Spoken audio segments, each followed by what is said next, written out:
Mastering variables is a powerful skill for every coder and a true time saver when it comes to creating basic features for your game. You can use variables to add a score system,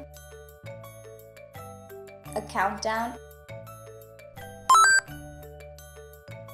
an animated sprite, or even a second player to your game. A variable is a way to store a piece of code, like a sound, an image, or a number that you can use later.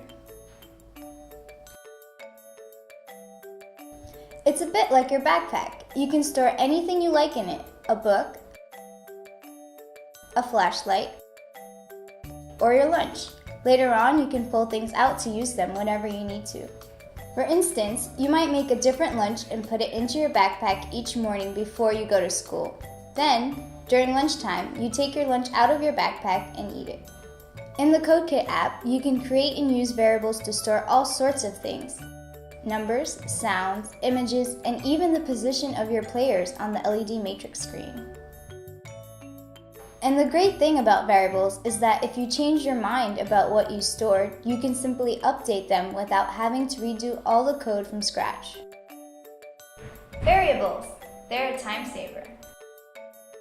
Ready to conquer variables?